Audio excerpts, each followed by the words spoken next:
Arsenal Football Club close in on the deal for Declan Rice as Chelsea have reportedly called their interest and are looking elsewhere. Liverpool are doing the same with Alexis McAllister, the World Cup winner and Brighton midfielder, is in deep negotiations now with his personal terms with Liverpool. And Liverpool want to close this deal off and they want it completed before the end of the season. We're going to delve into that and look at Manchester United's transfer window today as well. As the end of the season nears, Man United's takeover is getting closer. But how much money is there really to spend? Some reports suggest as little as £100 million. But there are others that state if the takeover happens, the Qataris have a big three-player wish list, which includes Kylian Mbappe. We're also going to take a stop and look at Chelsea, who could allow Pierre-Emerick Aubameyang to leave, as they know between 10 to 15 players have to leave this summer. Hit the like and the share button. Download the OneFootball app now. The transfer window starting to heat up, people. Let's go!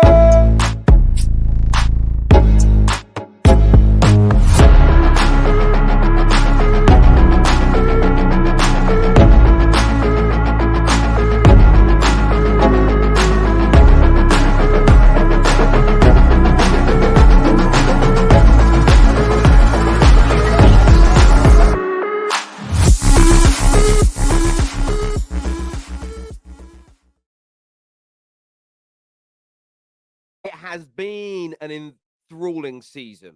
But as you all know, we love the transfer window at the Football Terrace. Who is your club going to buy? Who's going to leave? How does that shape you and mold you for the beginning of the next season? What will your campaign look like? Where will your team improve?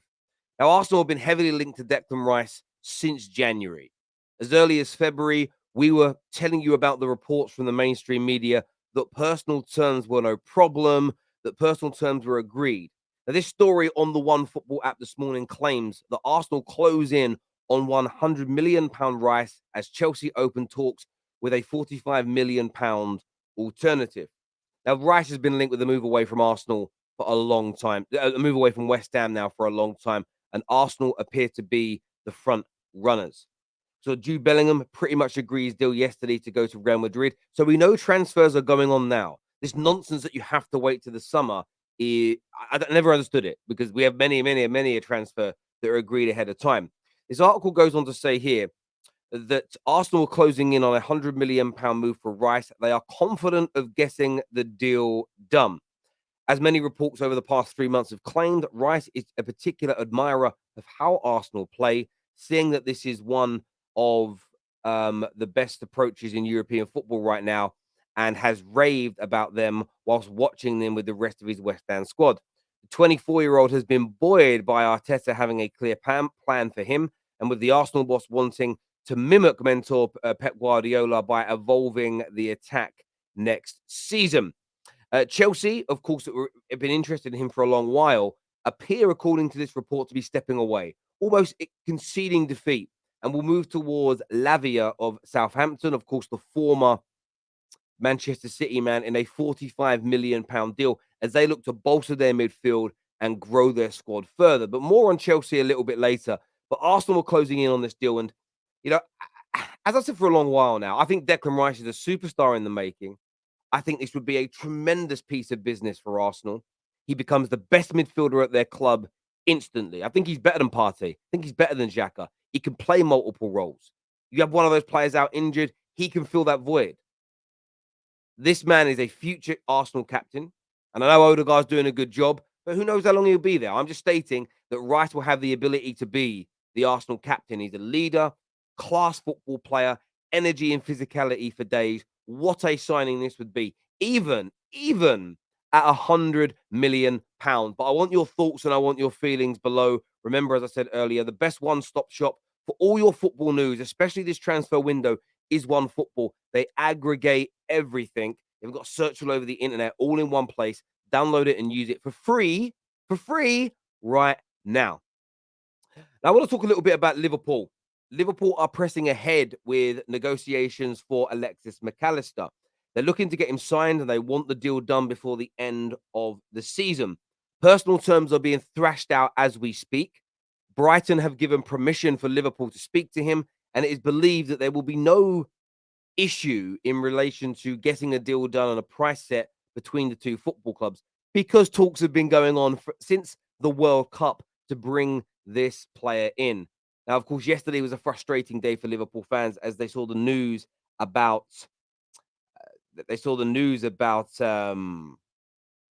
Jude Bellingham joining Real Madrid. And I still think deep down inside, a lot of Liverpool fans hoped their club would be able to get that deal done. But they are looking elsewhere and they're moving swiftly. It's no shock to me that they've allowed this release of news to come straight after the Bellingham disappointment, because what it will do, it will motivate fans. It will make fans happier. It takes a sting out of missing the long-term target of Jude Bellingham.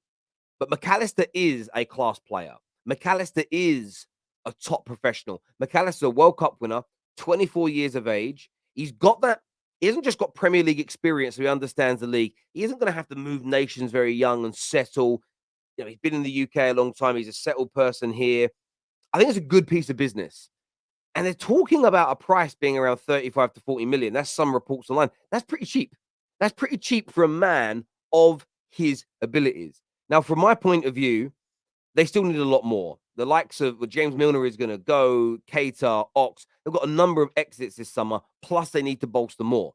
But this is a brilliant start for Liverpool in terms of rebuilding their squad to challenge for the title again next year.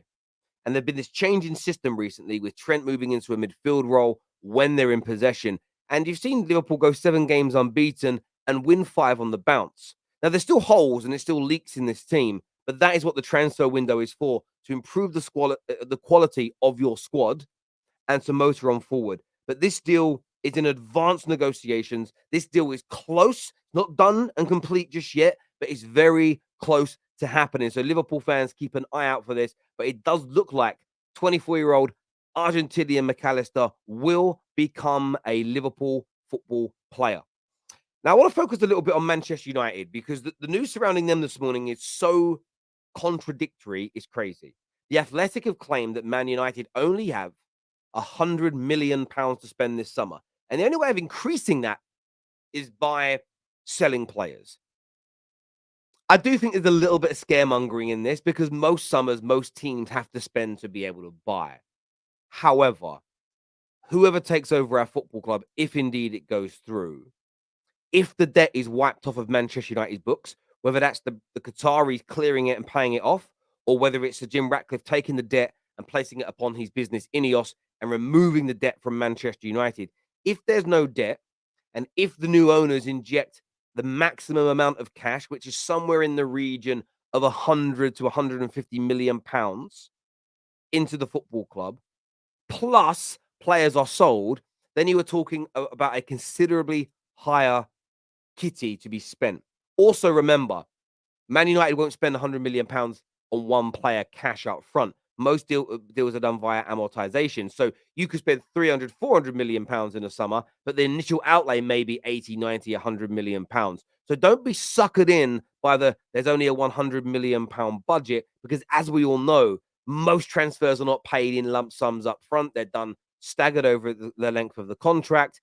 Man United have about 100 million pounds cash to spend, but they won't be spending that in lump sums, as I say.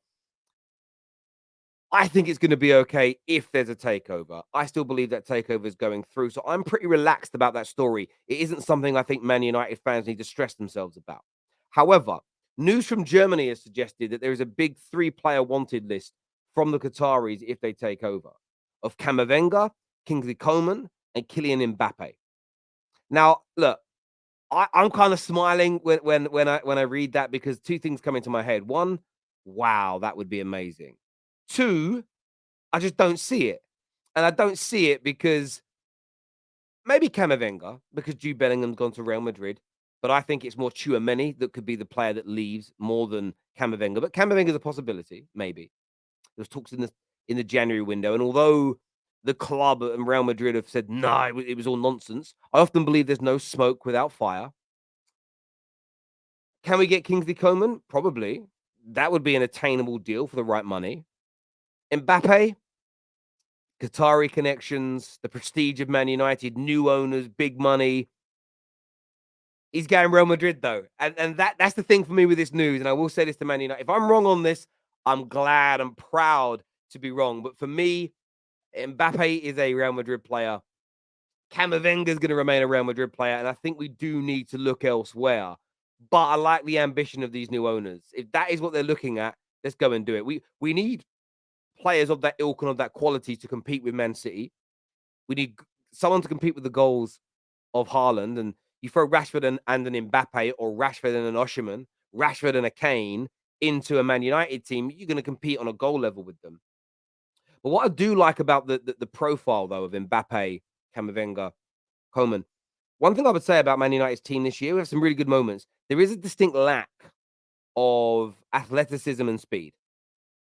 You got Rashford, who's really good with that. Anthony's okay. Sancho's okay. When you look at our midfield, though, nobody has an explosion. When you look at our attack, when we try and play in the transition, we're good. But imagine adding Mbappe's pace or similar, Coman's pace or similar, of course, with brilliant technical ability into that Man United attack. For me, that's an extra 15 goals a season. Those extra 15 goals will equate to more points, which pushes you towards that title race and maybe beyond. So I think the profile is right. We need great technical quality to play Ten Hag style with the addition of athleticism, great strength, additional speed. You add that into this Man United team, and we become a completely different animal.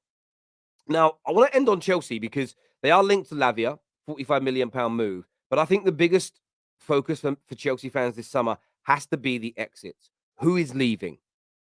Chelsea could allow Barca target a Pierre-Emerick Aubameyang to leave for free this summer. That's the news this morning. And this is big, big news. And it's important news. It's massively important news for Chelsea. I say they're going to probably sign 3, 4, 5 players this summer. 15, 16 odd players have got to leave. They've got nearly 40 people in their squad. They need to chop that down to 22, 23 individuals. And of course, if they're bringing additional in, they've got to get rid of more.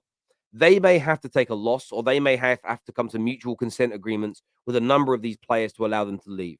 Free transfers, just to get the wages off their books is going to be important. Remember, often wages over a period of time can be more damaging to a club than transfer fees from a financial standpoint. Another reason why net spend is a myth.